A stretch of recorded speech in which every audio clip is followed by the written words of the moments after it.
प्यारे विद्यार्थी, basic mathematics channel में आप सभी का स्वागत है। हिंदी की एक और सीरीज लेकर के हाजिर हैं उत्तर प्रदेश पुलिस भर्ती के लिए साथियों। तो अगर आपको हमारा सेशन समझ में आ रहा है तो हमको फेसबुक के माध्यम से बहुत सा सपोर्ट मिल रहा है। तो बहुत से लोग हमारे फेसबुक पेज से फॉलो भी कर रहे हैं साथियों। लगता है कि आप लोग हमारी वीडियो पसंद आ रही है। तो साथियों, अगर वीडियो पसंद आती है तो वीडियो को लाइक जरूर किया करिए। तो आज पढ़ाते हैं नया टॉपिक अव्यय। अव्यय क्या होता है? अव्यय का अर्थ होता है अभिकारी शब्द। अव्यय का क्या अर्थ होता है? अव्यय का अर्थ होता है अभिकारी। ठीक है, अभिकारी शब्दों को अव्यय कहा जाता है। अभिकारी शब्द किसे कहते हैं? लिंग वचन कारक में जब कोई परिवर्तन नहीं होता है। ठीक है, लिंग वचन और कारक के अनुसार जिन शब्दों के रूप में कोई विकार या परिवर्तन नहीं होता है उन्हें अभिकारी शब्द कहा जाता है। लिंग वचन कारक के कारण जिन शब्दों में कोई परिवर्तन नहीं होता है उन्हें अभिकारी शब्द कहा जाता है। अगर बात करते हैं अभिकारी शब्दों की बात करते हैं, अभिकारी शब्द का प्रयोग सदैव नपुंसक लिंग में किया जाता है। किसमें किया जाता है? नपुंसक लिंग में और एक वचन में किया जाता है। तो अभिकारी शब्द का प्रयोग सदैव नपुंसक लिंग एक वचन में किया जाता है। अगर हम अभिकारी शब्दों का उदाहरण देखना चाहते हैं, जैसे कहें कौन कौन से अभिकारी शब्द हैं, उदाहरण के लिए आप लोग बोलेंगे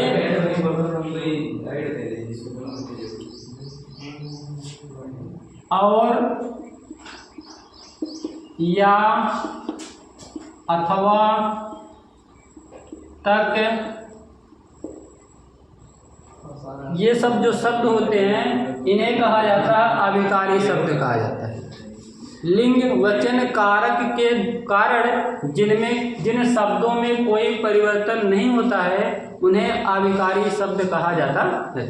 अगर हम बात करते हैं अव्यय के कितने भेद होते हैं, तो बोलेंगे सर अव्यय के 4 भेद होते हैं। अव्यय के कितने भेद होते हैं? अव्यय के 4 भेद होते हैं।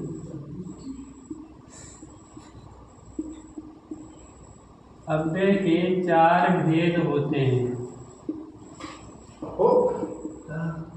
कितने भेद अव्यय होते हैं? 4 भेद होते हैं। पहला आप लोग का होता है क्रिया विशेषण अव्यय। क्रिया विशेषण अव्यय।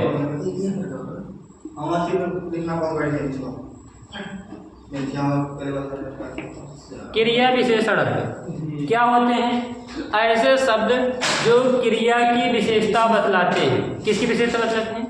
जो शब्द क्रिया की विशेषता बतलाते हैं उन्हें क्रिया विशेषण अव्यय कहा जाता है। ठीक है, जैसे अगर हम लोग बात करते हैं, कहते हैं कि राम तेज दौड़ता है। राम तेज दौड़ता है। राम दौड़ता, यहाँ पे दौड़ना क्रिया है। कैसा दौड़ता है? तेज दौड़ता है। तो यहाँ पर तेज क्या है? विशेषण। तेज जो है क्रिया की विशेषता बतला। किसकी विशेषता? क्रिया की विशेषता। जो शब्द क्रिया की विशेषता बतलाते हैं उन्हें क्या कहा जाता है? क्रिया विशेषण कहा जाता है। जैसे कहते हैं राधा फटाफट कार्य करती है। हाँ, फटाफट कार्य करती है।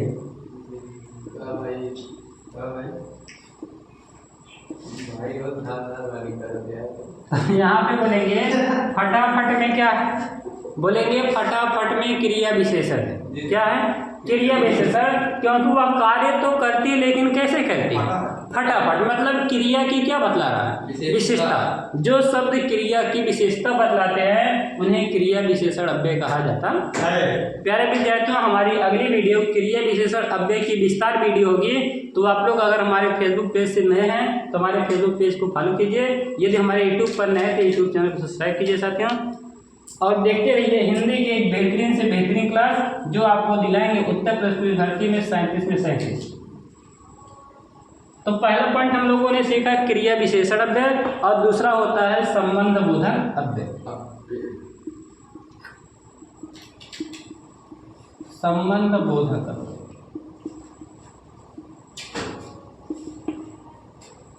क्या होता है संबंध बोधक? दो संज्ञा सर्वनाम को जोड़ने वाले जो शब्द क्या होते हैं, दो संज्ञा सर्वनाम के बीच में संबंध स्थापित करवाते हैं, उन्हें क्या कहता है? संबंध बोधक अव्यय कहा जाता है। ठीक है, जैसे संबंध बोधक अव्यय में आप बोलेंगे, दिया गया है समान, क्या दिया गया है? समान। अगर समान शब्द आ गया तो ये हो जाएगा संबंध बोधक अव्यय। ठीक है, और आ गया अपेक्षा, भर, तक, ऐसे शब्द अगर आते हैं। ठीक है, कह रहे हैं पर, पूर्व, पहले। ठीक है, अगर ऐसे शब्द आते हैं। इसके बाद दिया गया है संग, सहित।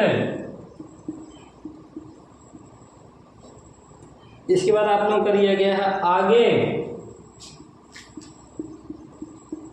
पीछे, ऐसे शब्द अगर आपको मिलते हैं। सहारे, भरोसे, बदले, यदि ऐसे शब्द मिलते हैं उन्हें संबंध बोधक अव्यय कहा जाता है। ठीक है, मात्र,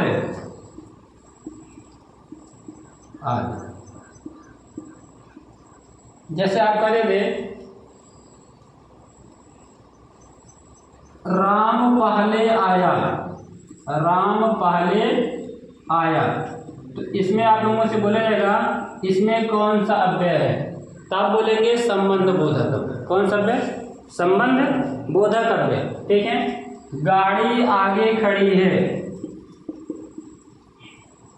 गाड़ी आगे खड़ी है, इसमें कौन सा अव्यय बोलेंगे? संबंध बोधक अव्यय। समान हो गया, अपेक्षा हो गया, भर हो गया, तक हो गया, पूर्व हो गया, पहले हो गया, संग हो गया, सहित हो गया, आगे हो गया, पीछे हो गया, सहारे हो गया, भरोसे हो गया, बदले हो गया, मात्र हो गए। सब किसके सूचक हैं? संबंध बोधक अव्यय के सूचक। बात है समझ?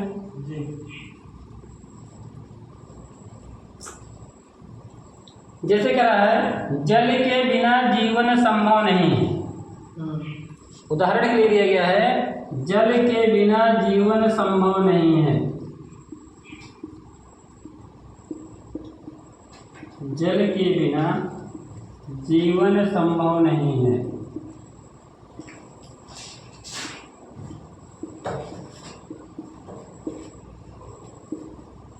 जल के बिना जीवन संभव नहीं। तो यहाँ पे आप लोग क्या बोले? बिना शब्द आया, तो ये किसका सूचक है? यहाँ पर आप लोग बोलेंगे जो बिना है वो संबंध बोधक सूचक। कौन सा सूचक है? संबंध बोधक सूचक है। कह रहा जल के बिना, बिना जल के, बिना जल के, जल नहीं होगा तो जीवन नहीं होगा। इसका मतलब जल और जीवन का क्या है? संबंध। जल और जीवन का क्या है? संबंध है। कह रहा जल के बिना जीवन संभव नहीं। यदि जल नहीं होगा तो जीवन नहीं होगा।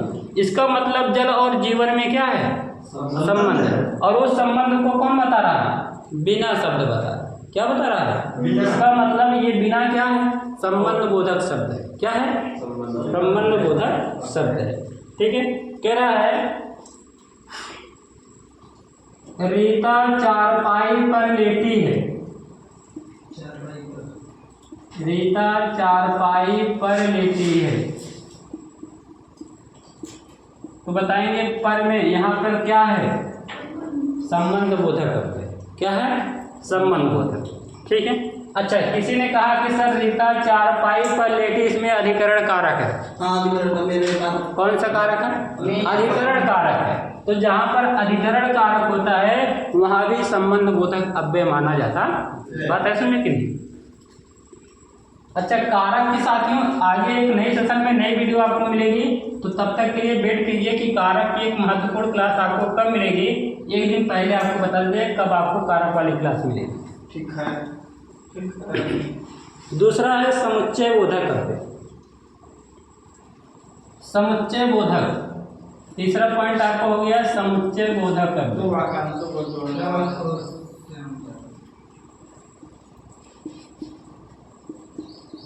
समुच्चय बोधक अव्यय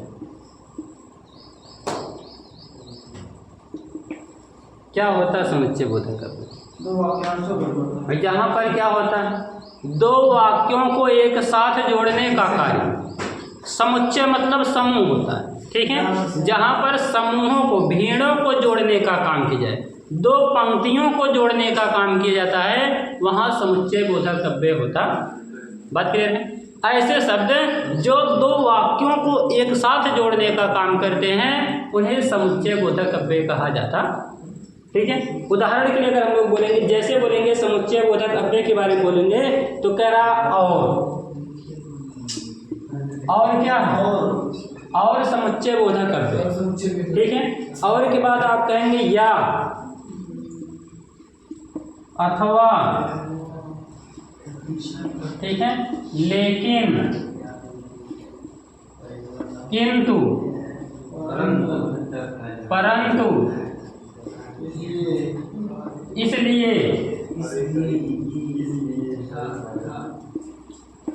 ठीक है। और क्या होता है? तथा, चूंकि,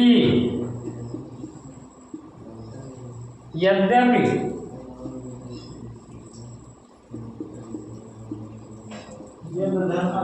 ठीक है। तो ये सब क्या आप लोग क्या हो जाएंगे? समुच्चय बोधक अव्यय।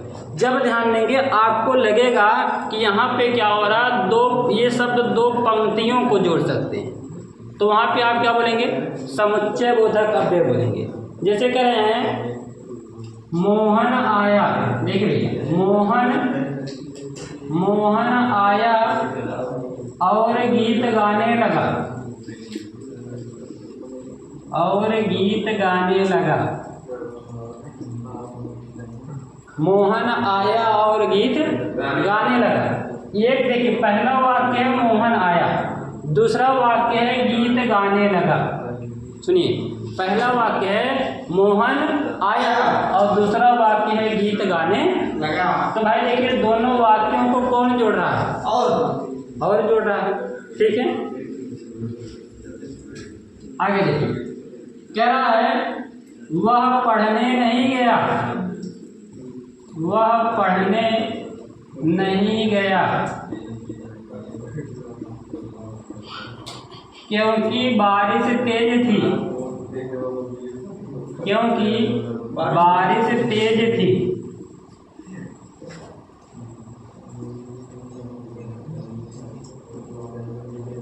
देखिए भाई, कह रहे हैं वह पढ़ने नहीं गया।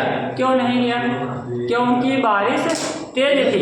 तो इसमें दो पंक्ति, पहला पंक्ति है कि वह पढ़ने नहीं गया और दूसरा वाक्य दिया गया बारिश तेज थी। तो दोनों के बीच में कौन रिलेशन बताया? क्यों? जहाँ पे दो वाक्यों को, दो पंक्तियों को जोड़ने का काम होता है वहाँ समुच्चय बोधक अव्यय होता। क्या बात है? जब दो पंक्तियों को जोड़ने का काम आएगा तो वहाँ आप समुच्चय बोधक अव्यय लगाएंगे। जो शब्द क्या करते हैं, दो पंक्तियों को जोड़ने का काम करते हैं, वहाँ पर समुच्चय बोधक अव्यय कहलाते। जैसे देखिए, हमने बताया कि वह पढ़ने नहीं गया, एक पंक्ति हो गया वह पढ़ने नहीं गया, दूसरी पंक्ति हो गया कि क्योंकि बारिश क्या थी? तेज थी। तो दोनों पंक्तियों को कौन जोड़ रहा है? क्योंकि जोड़ रहा है। इसका मतलब क्योंकि में कौन शब्द है? समुच्चय बोधक। क्या ये बात क्लियर हो गया? समुच्चय बोधक आएगा तो आप लोग समझ जाएंगे, ठीक है। समुच्चय बोधक अव्यय और, या, अथवा, लेकिन, परंतु, किंतु, इसलिए, तथा, चूंकि, यद्यपि, ये सब क्या होते हैं? समुच्चय बोधक अव्यय कहलाते। क्या ये बात सबको क्लियर है? कोई डाउट नहीं है?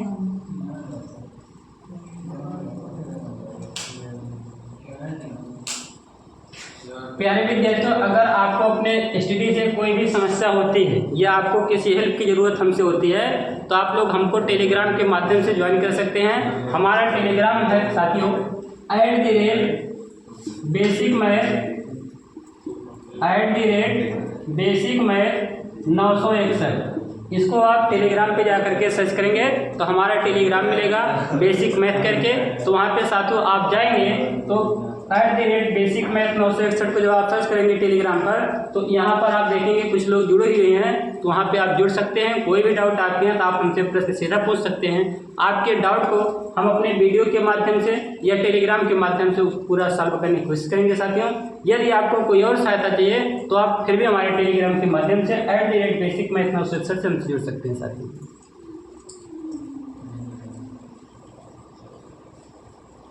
अगला पॉइंट है समुच्चय बोधक अव्यय के बाद है साथियों विस्मय बोधक अव्यय। विस्मय बोधक अव्यय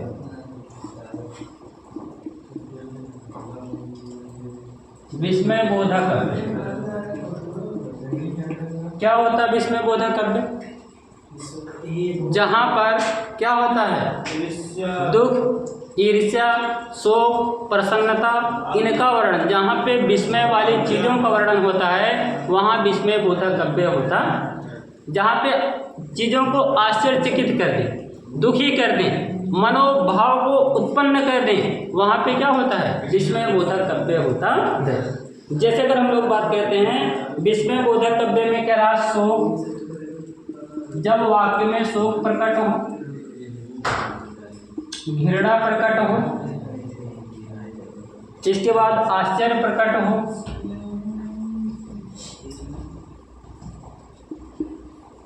आश्चर्य, हर्ष प्रकट हो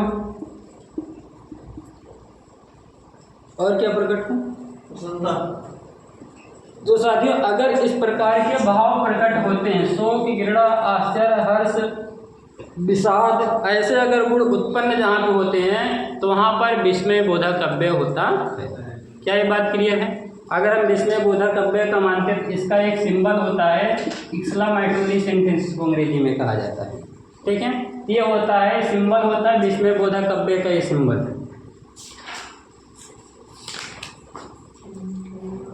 उदाहरण के लिए दिया गया है शाबाश, शाबाश हम मैच जीत गए।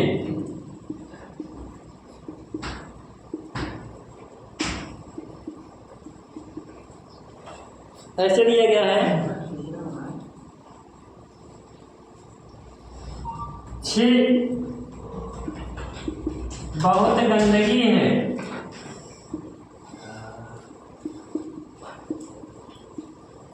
बहुत गंदगी है। ठीक है, तो ऐसे पंक्तियों में आपका क्या हो जाएगा? विस्मय बोधक अव्यय हो जाएगा। क्लियर है साथियों? कोई डाउट नहीं है किसी को? इसके बाद हम लोग ध्यान देंगे रचना के आधार पर शब्द के भेद। रचना के आधार पर शब्द के भेद अगर आ जाता है, रचना के आधार पर शब्द के कितने भेद हैं? रचना के आधार पर शब्द के कितने भेद हैं?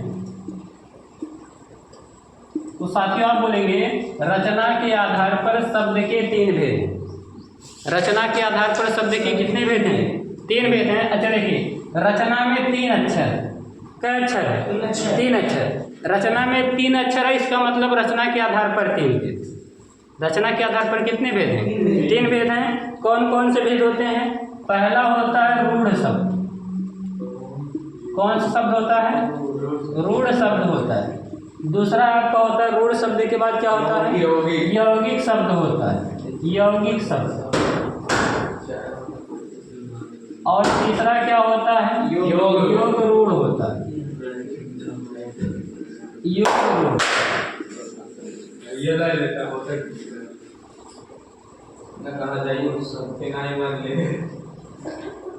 क्या बताएं? चलिए ध्यान देंगे साथियों। रूढ़ शब्द क्या होते हैं? ऐसे शब्द जिनका खंडन ना किया जा सकता, जिन शब्दों का खंडन नहीं किया जा सकता है उन शब्दों को रूढ़ शब्द कहा जाता है। उदाहरण के लिए अगर हम लोग चाहें कह दें कि कर, क्या कह रहे? कर, ठीक है। उदाहरण के लिए कह दे क्या, घर, घर, आम, जल, पानी, और ठीक है, ध्यान देंगे। हाँ, काम कह रहे हैं, काम,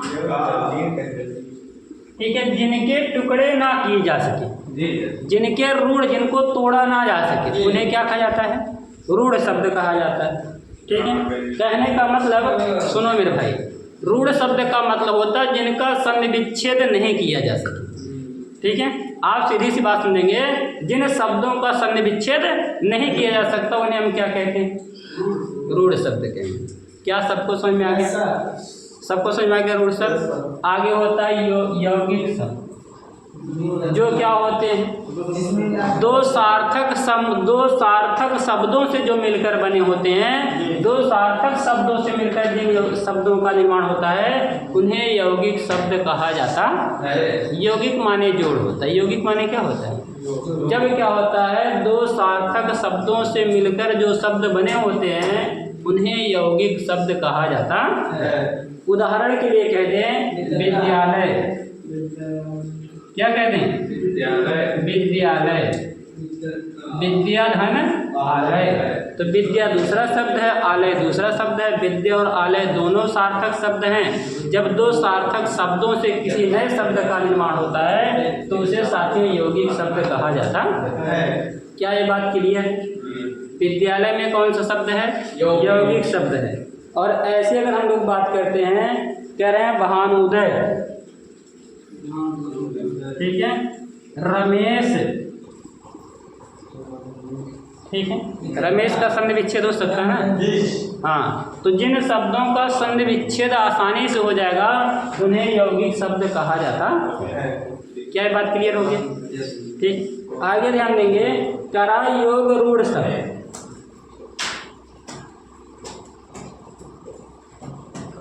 कौन सा शब्द? योग रूढ़ शब्द। योग रूढ़ शब्द क्या होते हैं? आप लोग बहुब्रीहि समास जानते हैं? जी सर। जी, क्या जानते हैं? बहुब्रीहि समास। ऐसे शब्द जो शब्द यौगिक हों, ये भैया, जो शब्द क्या हों, यौगिक हों परंतु अर्थ देने में रूढ़ हो जाए, बहुब्रीहि समास होता है, ठीक है।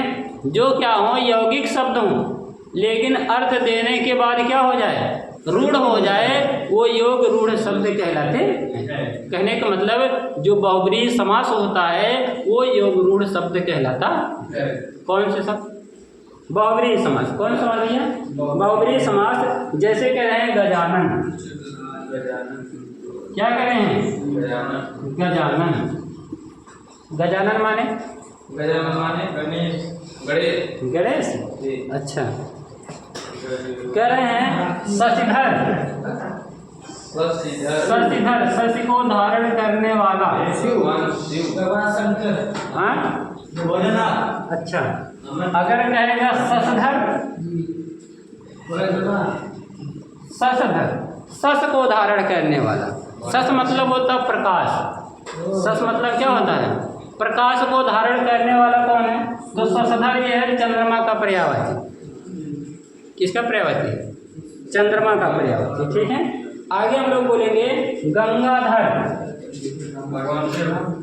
गंगाधर, गंगाधर किसका पर्यायवाची है? गंगा को धारण करने वाले कौन है? भगवान शिव है, ठीक है। तो यहाँ पर साथियों आपका क्या हो जाएगा, योग रूढ़ शब्द हो जाएगा। तो आज की क्लास छोटी सी क्लास थी, इतना ही सेशन आज का होने वाला है साथियों। वीडियो अच्छी लगी हो तो वीडियो को लाइक करेंगे, चैनल पर नए हैं चैनल को सब्सक्राइब करेंगे और वीडियो को एक बार शेयर जरूर करेंगे साथियों। मिलते हैं अपनी अगली वीडियो के साथ, तब तक के लिए दीजिए जय हिंद, थैंक यू सर।